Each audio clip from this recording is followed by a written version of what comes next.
Hello everyone, this is Prashanth Reddy, Department of Mechanical Engineering, Institute of Aeronautical Engineering. So in our previous videos, we'll discuss about what is work, what is the type of energies we have, what is the heat, what is the specific heat, what is the latent heat. These are the basic introductions of things we'll discuss in the previous lectures. Now, we're going to discuss a few more basic things on thermodynamics. So in that, we have to know about the temperature related things. In the previous class, we come to know that temperature is one of the things which need to transfer. That means if you want to transfer the heat, so that temperature is one of the parameter, right? If the heat wants to flow from higher region to lower region, that means then temperature only the basis means. When there is a temperature is lower and higher, then only heat will take place there. That means transfer of heat will take place there. So that is the conditions we discussed in the previous class. Now, something more additionally value-added thing to the temperature, now we're going to discuss. So out of that, now we'll discuss the temperature related things. So for the temperature related things, we have one law in thermodynamics that we call as a zeroth law of thermodynamics. What is zeroth law of thermodynamics? So temperature, right? We know that temperature is one of the property of a system, we can say that. So if you say that temperature, the property which distinguishes the thermodynamics from other science is temperature. So other form of energies and thermodynamics, if you want to classify, temperature are one of the criteria. Right? Temperature is associated with ability to distinguish hot from a cold. So if you want to distinguish the cold or hot, you can have a temperature measuring device. Right? Temperature is one of the thing to define whether it is hot or cold. Next, when two bodies at a different temperatures are brought into contact, after some time they attain a common temperature and are then said existing in the thermal equilibrium. So what is the meaning of this? Means I have some body, that means I have one system A, I have one other system is B. Right, it is having a temperature of same and take a 70 degrees centigrade. This is this body having a temperature of 25 degrees centigrade. Assume this. When it is kept in some closed container, okay, if it is a closed insulated container, if you keep, after some time, what happened? It both attain medium temperature. That means, and on an averagely, it is attain some medium temperature of ranges, something around 47.5 of this one it is attained. Right. So similarly, it is losing a heat from it one because the surface is having a lower temperature. That means it is losing a heat, but this is gain the heat. Okay, this is lose the heat, this is gain the heat. So nothing but, so after some interval of time, it both attain a same temperature. Why it is losing a heat? Because this is higher temperature region, this is a lower temperature region. Due to the difference in temperature, the heat interaction will take place. So in the previous itself we discussed, if a heat is need to transfer from one place to other place, definitely there should be some temperature difference should be there. Then only heat is able to transfer from lower to higher. Right. So same, the zeroth law also tells about the temperature conditions. What is the zeroth law means? When a body A is in thermal equilibrium with the body B and also separately with the thermal equilibrium with the body C, then B and C is thermal equilibrium with each other. So that means a body A is thermal equilibrium with the body B and also A separately have thermal equilibrium with the body C. Then you can say that A and C are both are thermal equilibrium with each other. That means A equal to B if it is A is equal to C, then B is equal to C. That is tells by the zeroth law of thermodynamics. Right? So we're going to discuss why the zeroth law is important and what are the importance of temperature in thermodynamics. We're going to discuss one by one. Right? Thermodynamics concepts of temperature, if you want to go for, in order to obtain a quantitative measure of temperature, a reference body is required, right? We need some reference body to get some temperature, right? And certain physical characteristics of the body which changes with the temperature is selected. Okay, so the change in selected characteristics may be taken as an indication of change in temperature, right? So I'm taking an example of degree centigrade scale. So we know that if you want to measure in any SI system, international standard system, we indicate with the degree centigrade, right? How we measure the degree centigrade? Simple. So while designing a degree centigrade, they take a substance of water at 0 degree centigrade. That means at a ice point, right? At other place of steam point, right? At the ice point, they noted with a 0. At the steam point, they noted with 100. At ice point, they noted with a 0. At other point, at the steam point, it noted with a 100. So in the middle of this one, they divide equally in 100 number of divisions. Divide between this scale is divided with a equal number of 100 divisions. That 100 divisions is we indicate with a 1, 2, 3, 4, 5, 6 like that number of divisions. That is the process of evolution of degree centigrade point. So what are the reference we taken? A standard reference point we taken as a water. So whatever the ice point or steam point is for water.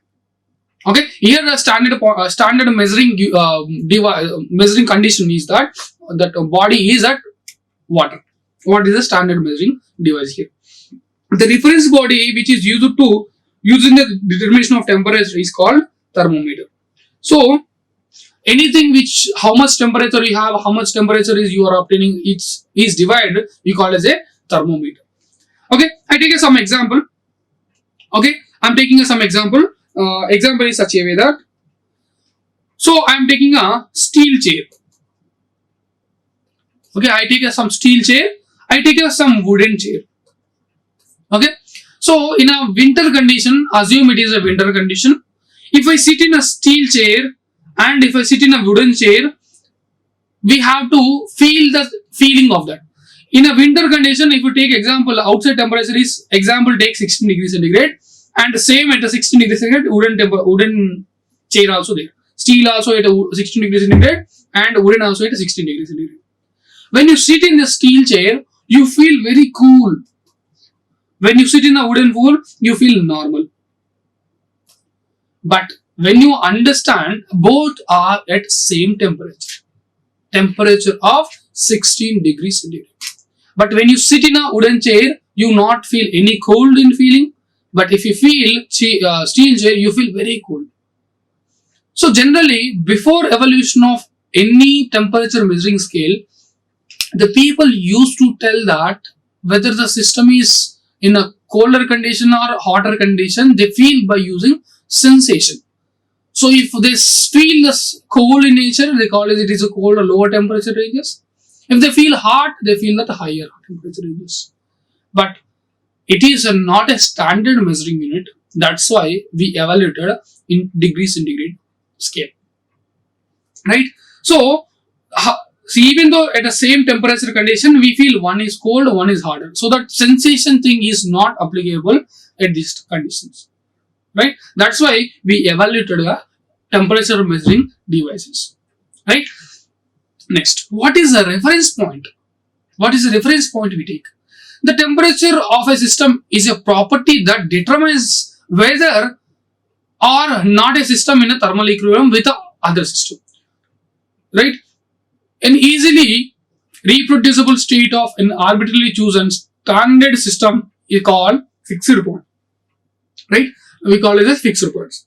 Before 1954, there were two fixed points. One is ice point, other one is steam point. Just before we take it, the temperature at which pure ice coexisting in equilibrium with the air saturated vapor at 1 atmosphere pressure, we call as ice point. The temperature of equilibrium between the pure water and pure steam at 1 atmosphere pressure, the temperature interval between these two fixed point was chosen is a 100 degrees centigrade.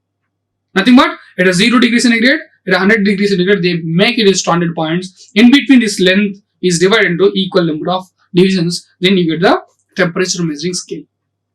Okay, this is the evaluation for the degree centigrade scale. Next, but what are the drawbacks by using this scale?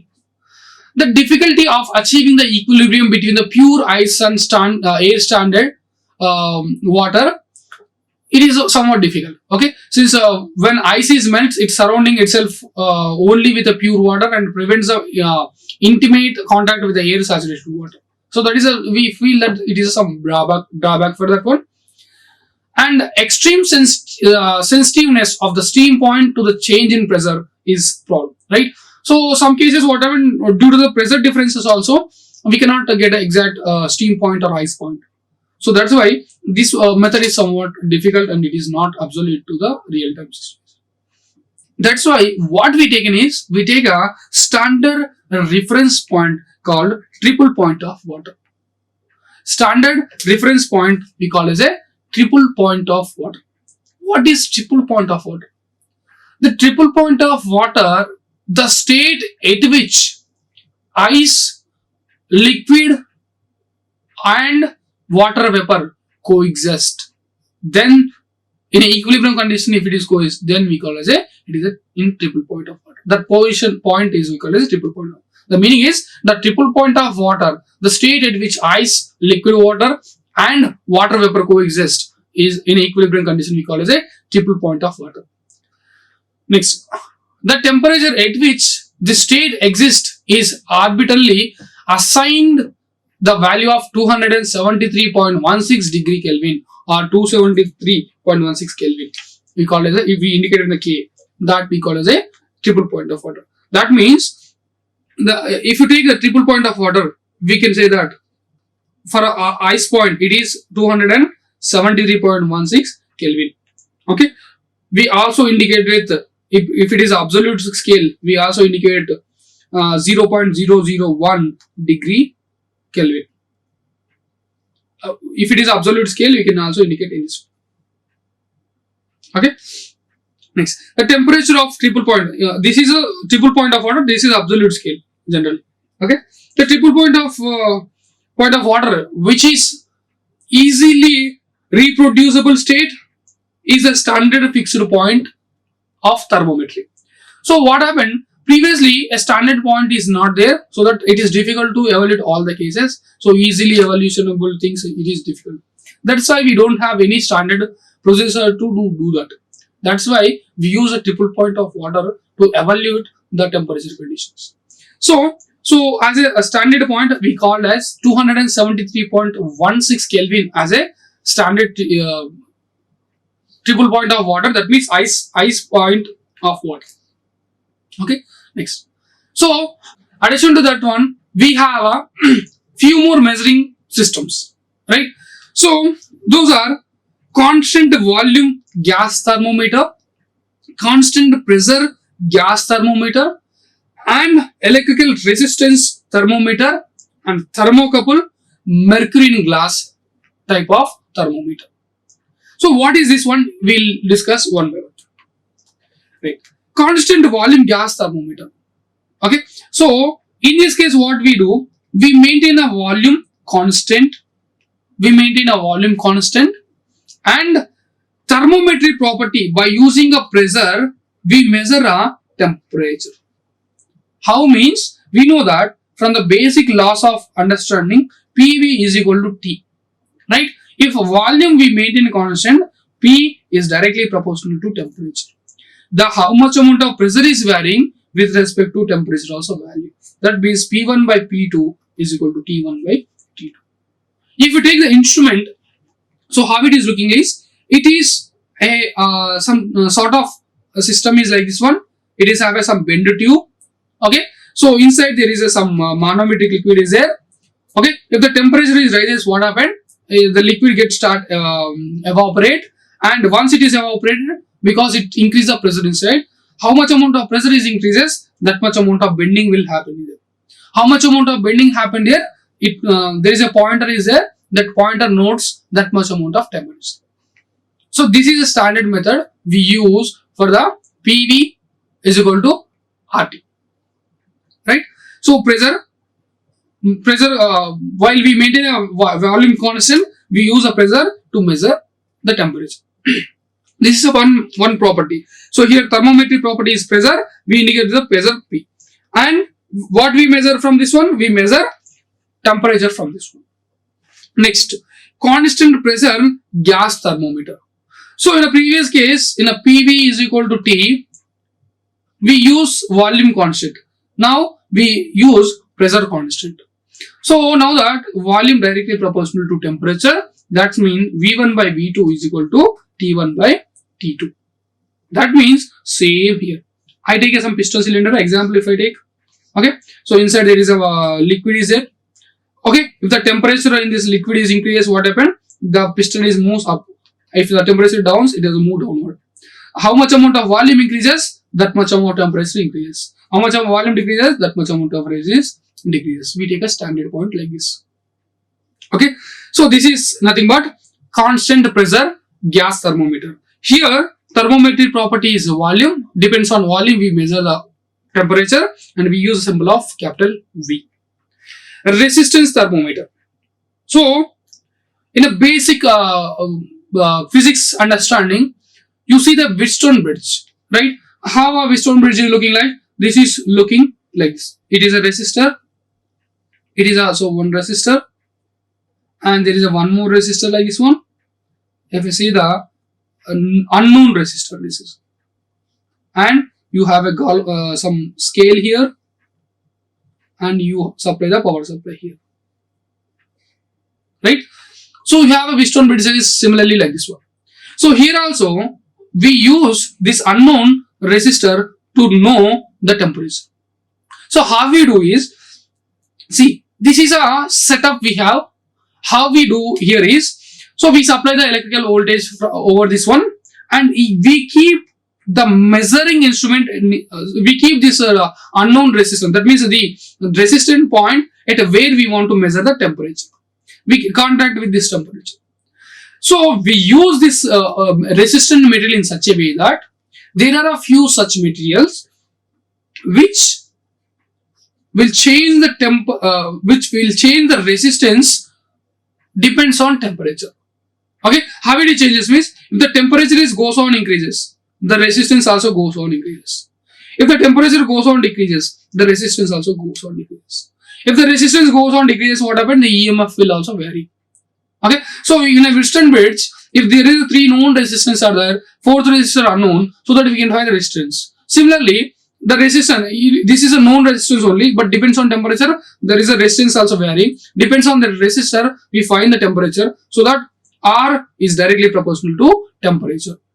At R1 resistance, it is a T1 temperature. At R2 temperature, it is T2 temperature. That is equal to R1 by R2 is equal to T1 by T2. Like that we can measure the temperature. Nothing but what thermometric property we use a resistance as a thermometric property. We indicate that capital R. So understand that to measure the temperature, we use the resistance as a input condition. Next, thermocouple. Thermocouple also one of the example for the temperature measurement. So we have EMF concept here. That means we call it as a thermocouple. So in a basic intermediate physics, you understand this one. There is a 2 junctions of hot and cold junctions is looking like this one. This is looking like this one. This is assume this is zinc and this is a copper wire. So this is a zinc wire. Okay, I change the color of the zinc wire better. Up to here, it is a copper. From here to here, it is zinc. Okay, right. It is a zinc. Right. So what happened here is, right, in this case what happened? So this is a hot junction. It is a cold junction. When we keep this hot junction and cold junction like this one with the 2 different wires, what happened? There is a very small amount of EMF is produced here. So when you keep the substance at higher temperature regions and lower temperature regions, we expect this amount of EMF. We use this principle, we call this as a thermocouple. We use this principle to know the temperature. So how we use that? we already have a cold region. Cold region means a normal temperature region. Right. We already have a cold region. We keep the hot region where we want to find the temperature. Right. We supply to the electrical voltage, and how much amount of EMF is produced, that much of according to that EMF, we find the temperature. Okay. This is a one method of finding a temperature. We use the thermometry property of thermal EMF and the indicate with the epsilon. And there is a last, we have mercury in glass type of thermometer. We use thermometry property is a length. So how it is means the basic thermometer we see, whatever we see outside is this is. So if you take the glass type of thermometer, in a bottom we have a mercury. Okay, we have a mercury like this one, and we have a readings this glass of this one, and by whenever we keep this bottom case at a higher temperature condition, the liquid in a tube is goes on increases. That means length of the liquid goes increases. How much amount of length it is varying, that we can say that, for example, if it is a 60 degrees centigrade, we say that it is 60 degrees centigrade. Nothing but the mercury in a glass system of things, we can use length as a thermometric property, and we by using a change in length we can find the temperature. Okay, so what are the we have? So addition to this one, we have a few more measuring methods, and we use some few more things. So in that, one is magneto based thermometer. So this is we use for very sensitive cases, right? So there are materials which change its magnetic nature if the temperature goes on increases. Okay, if the temperature goes on increases, it changes its magnetic property. How much amount of magnetic property varies, we can easily find, right? Depends on that magnetic property, we use that to measure the temperature. But this is for a very sensitive applications, very small changes in temperature conditions, we use this application, right? And there are expansion type of devices. So expansion type of devices means we use the expansion as a property so that it is slowly expanding. Okay, if a metal, generally we know that if a metal experiences to high temperature, it slowly expand, right? So how much amount of expansion it have, with respect to that we can decide the temperature. Okay, we know that formula, change in length is equal to L alpha delta T. It's a basic classes we understand. What is the L is that the initial length of this one, and alpha is coefficient of thermal expansion of that material, and delta T is initial temperature minus final temperature.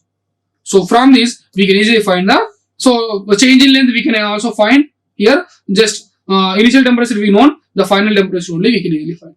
There are some substances like this one also, and we also have, instead of mercury, we also have alcohol as a thermometric property. Alcohol means methyl alcohol or ethyl alcohol. Where we use this methyl alcohol, ethyl alcohol means at a temperature of lower conditions, we use a methyl alcohol. Same like a mercury in glass type, but we use a methyl alcohol instead of Hg. Okay, same we use a thermometer property of length, but instead of mercury we use a methyl alcohol. Okay, at a higher temperature measuring condition we use a Hg, that means mercury, and a lower temperature measurement we use a methyl alcohol.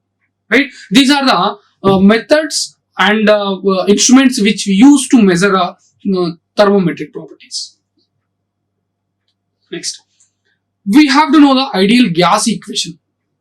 Okay, ideal gas equations, generally we know that what is ideal gas equation, PV is equal to MRT.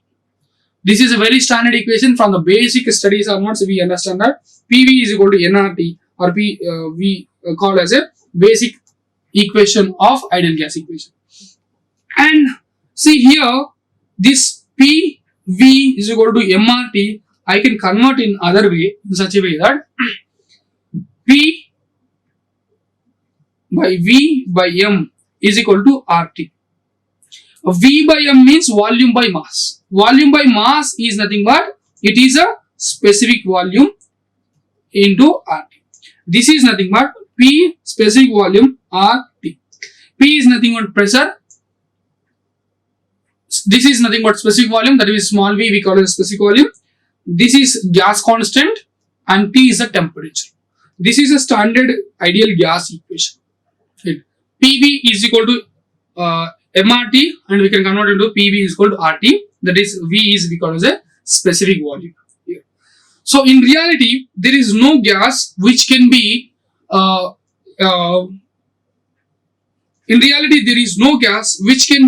qualified as an ideal or perfect gas. However, all the gases tend to be ideal or perfect gas behavior at a temperature as their pressure approaches to zero pressure.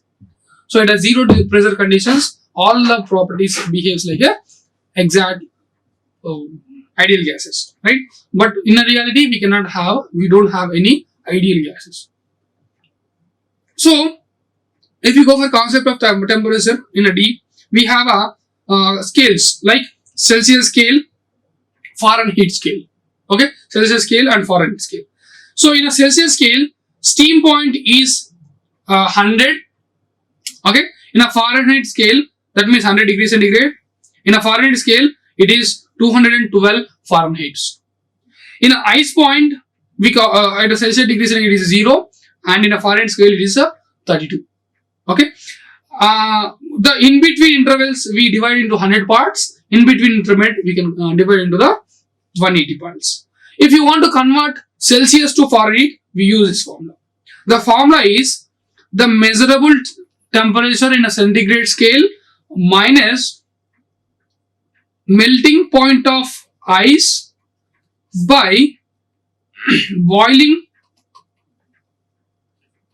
point of ice. Okay, I write once again. Okay, so to measure that one, centigrade, that means temperature which you want to measure minus melting point of ice by boiling point minus melting point of water. That is equal to equalization of Fahrenheit scale minus melting point by boiling point minus melting point. So how we do this one means, in a C minus melting point of ice is 0 degrees centigrade and boiling point of water is 100 degrees centigrade and the melting point of ice is 0. This is equal to, in a Fahrenheit scale, equal to melting point of ice at a Fahrenheit scale is 32 Fahrenheit and boiling point is 212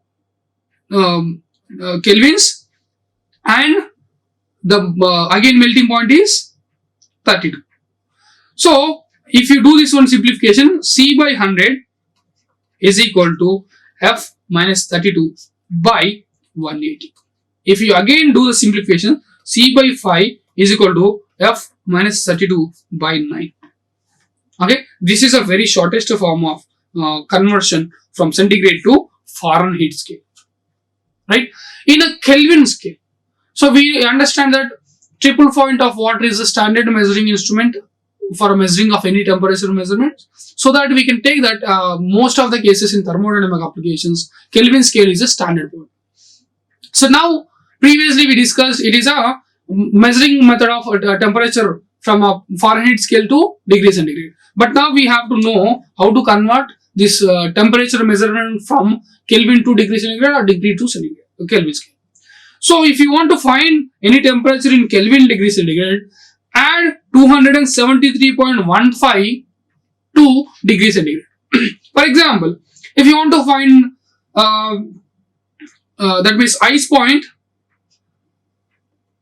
if you want to find ice point for a water, that is if it is in a degree centigrade it is 0. Okay, if you want to convert this one into Kelvin scale, temperature is equal to 0 plus 273.15. That means temperature in Kelvin scale is 273.15 kelvins. Similarly, if you want to find the steam point, okay, that is 100 degrees centigrade. That means temperature at Kelvin scale is equal to 100 plus 273.15 that is equal to temperature at Kelvin scale is 373.15 kelvins. Okay, this is both are degree centigrade to Kelvin scale, and if you want to convert to reverse also, you minus this one. You bring this one, so that degree centigrade, temperature in degree centigrade is equal to T in Kelvin minus 273.15. Just add and subtract of 273 to convert one form to other to one form. Okay, so this is the method of measuring a Kelvin conversion of Celsius to Kelvin, Kelvin to Celsius. Okay, so this is a very small basic example. Okay, a temperature scale of certain thermometer is given by the relation T is equal to A log of P plus B, where A and B are constants and P is the thermometric property of the fluid in the thermometer. Okay, that in the thermometer we have a fluids, right, to measure the property. So that depend for that thermometric fluid, the P is a thermometric property. If at ice point and steam point, the thermometer properties are found to be 1.5 and 7.5 respectively, what will the temperature corresponding to the thermometric property of 3.5 on Celsius scale? So we have at ice point and steam point, we found that 1.5 and 7.5, but he asking that what is 3.5 at a Celsius scale. Okay, so we know that temperature is equal to given the relation A log P plus B. It is given by this, right? On Celsius scale, we know that ice point is at 0 and steam point is at 100. But in the specific case, he given in that 1.5 and 7.5. So that we equalize this one. So that in a steam point, 100 equal to A log N plus the thermometric properties at a steam point is 7.5 plus B. Okay, same at a steam point at a 0 degree centigrade, some ice point at a 0 degree centigrade, A into 0. Log, actually it is a log 1.5 plus B. Actually it is converted log form. Okay, yeah, this is a log 1.5 B. If you convert this log 1.5, you get the value of this one. You get the value of 1.5 is this one, and plus B. And if you solve the equations of both, you get the values of A and B. So once you get the value of A and B, you can calculate whatever you want. So you get the value of A is 62.112 and the B value is minus 25.5.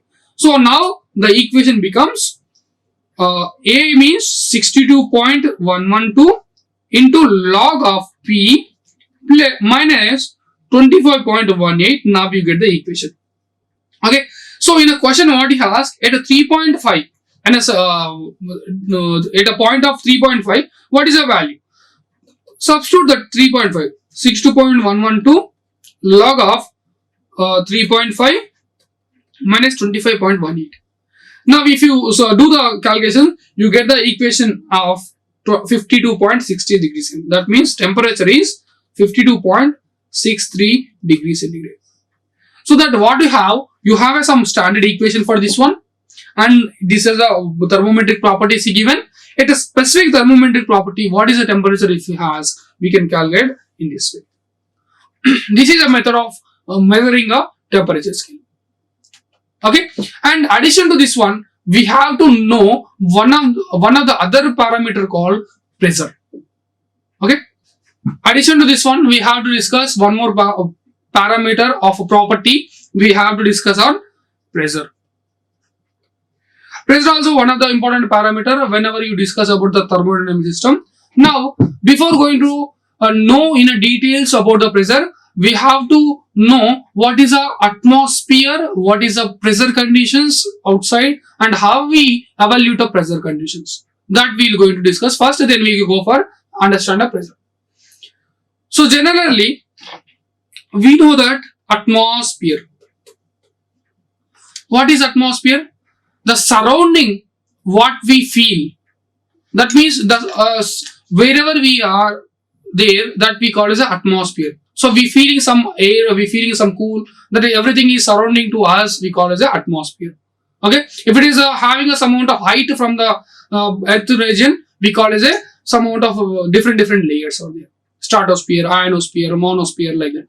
So whatever the place we are called as atmosphere. Okay, nothing but if you take assume Earth, and at a certain level of distance we have a atmosphere. Now what is a pressure here?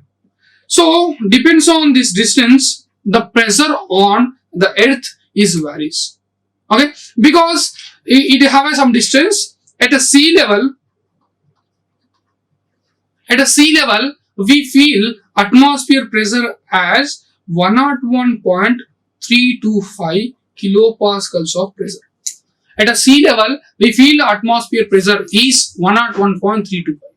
What is the meaning of this one is the height of the height of gaseous together with the gravitational fields pulling downward. Though it all creates some amount of pressure on the top of one by one. So that is equal to the 101.325 kilopascals. That means if you take this is Earth, this is a range of atmosphere. So each and every particles on one on each top.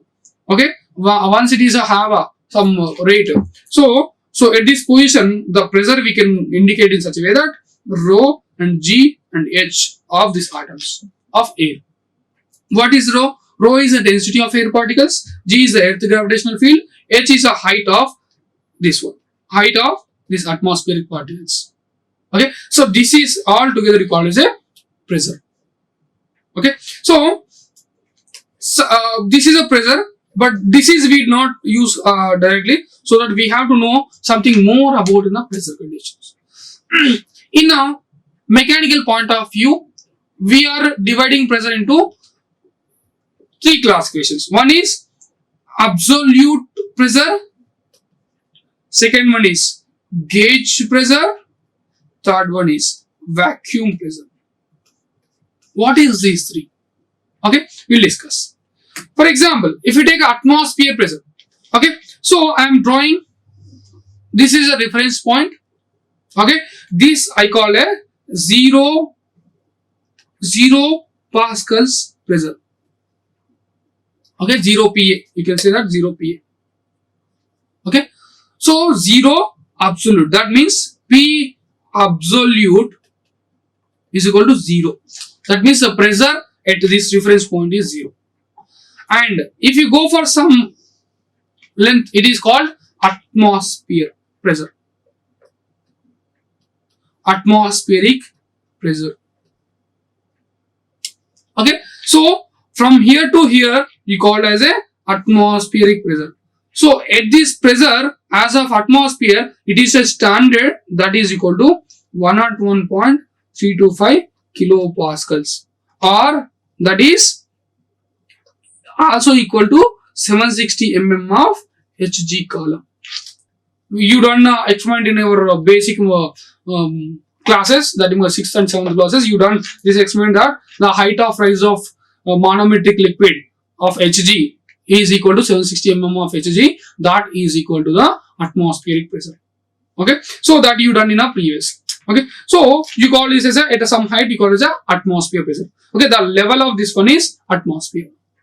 Okay, the above which whatever you have is called positive pressure, and if you take this one, you call as a gauge pressure.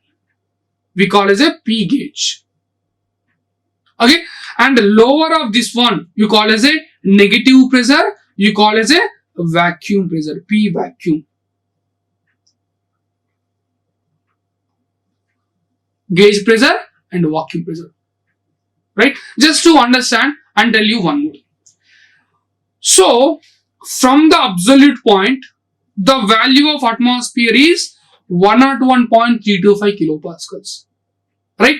But if you take gauge pressure, we take a reference of atmosphere.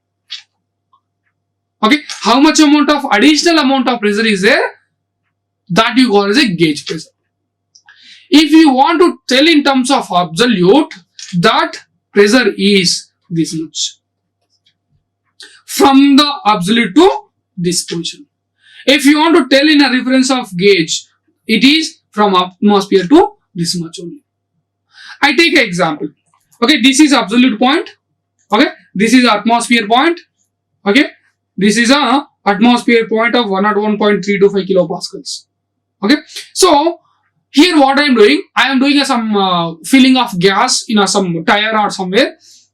So how much gas I am filled here is, I filled something 200 kilopascals of pressure. 200 kilopascals of pressure I filled. This 200 is reference from this atmosphere. This 200 is reference from atmosphere. But if you want it is from absolute, that is from here to here is, you add atmosphere and the gauge, then you get the absolute. That means P absolute is equal to P atmosphere plus P gauge. How much do you get? That is P absolute you get is equal to 101.325 kilopascals plus 200 kilopascals. So that it means 301.325 kilopascals is absolute pressure. But when you reference is take as a atmosphere pressure, then it is come for 200. If you take a reference of absolute, you also add atmosphere pressure. Right? I'll tell you something more again after discussing a vacuum. Now come to the vacuum. So I have some container. Okay, on that container I have an atmospheric gas. Now I am removing gases from that container. Due to the removal of gases, what happened? It removes that means the pressure is also slowly drops down. So how much amount of pressure is removed, that is standard from atmosphere. That means you are removing the pressure. Previously it is atmosphere pressure, now it is slowly removing. That means you are removing from the atmosphere to some extent. So the level of this one you call as a vacuum. Right? But if it is you measure it is from absolute, it is this much. If it is you measure from atmosphere, it is this way, and if you measure it this way. Simple. I take that I am removing 30 kilopascals of pressure. Okay, assume I removed 30 kilopascals of pressure. Right? So 30 kilopascals of pressure means, so P vacuum is equal to 30 kilopascals. But if you tell that in terms of absolute, P absolute is equal to P atmosphere minus P vacuum, because it is a removal of pressure. So that 101.325 minus 30. How much it is? Something around 71.325 kilopascals. Right? This is nothing but absolute, vacuum and gauge pressures. Now I tell you some a small example so that we can understand the better way of understanding of this. Okay, so I'll take you some small example on this one. So I have a container. Okay, I have a container. A container have two partitions. I have a measuring devices in this case. Okay, and I also have a measuring device here. Okay, outside this is atmosphere. This is atmosphere. It is atmosphere. So it is in this device. It is showing. In this device, it is showing 2 kilopascals. Okay, so let it be instead of 2, I'll take some 20 kilopascals.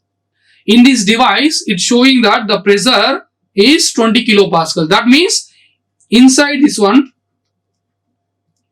that means inside this container, the pressure is showed by this device. So inside this pressure is showed by this device. It is assumed that it is showing 30 kilopascals. Okay, it is showing 20 kilopascal, it is showing 30 kilopascals. The whatever reading shown by this device is pressure inside this container. Whatever the reading shown by this one is a pressure inside this container. And also have this this container is at atmosphere. Right? Now there is a question, right? What is absolute? So assume this is a container A, this is a container B.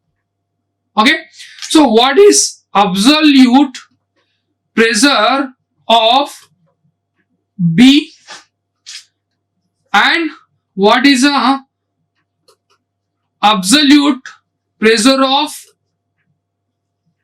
A and what is a gauge pressure of, okay, atmospheric gauge pressure of A. If three questions are like that one, how you tell? So this is atmosphere, right? What is atmosphere pressure? We know that standard one is 101.325 kilopascals, right? So how much amount of reading shown by this one? It is shown by 30 kilopascals. That means absolute pressure of B container is equal to atmosphere pressure plus gauge pressure of B. That means if you take this is a B reading, this is A reading, small b, small e if you take, this is a gauge pressure of B. Okay, what is atmosphere? It is 101.325 kilopascals plus what is the gauge pressure it is showing here is 30 kilopascals. So if you want to find the absolute temperature of this container is equal to 131.325 kilopascals. But how much it is showing? Only 30. Why? Because you already in a high pressure condition. Okay, so you are in already high pressure means the system, the device is also already high pressure condition. So it is take a reference of absolute as a 0 and show the additional reading. Okay, if it is in a vacuum condition, it shows from absolute. If it is a 0 vacuum condition, okay, 100% vacuum condition, it is show the absolute pressure. But it is in atmosphere, so that it is shown only 30. But as per real time, how much pressure inside? It is 131.325 kilopascals. This is for container B. Similarly, for a container A, P absolute for a container A. How much we have? See, it is showing 30, but actually it have 131. Right? How it is showing? Because it is already having in a high pressure condition, it is showing a remaining only. Similarly for this one also. This device already in high pressure condition. How much high pressure it is? It is already the pressure of this watch and it is showing a very small because you have to add this additional pressure to this one.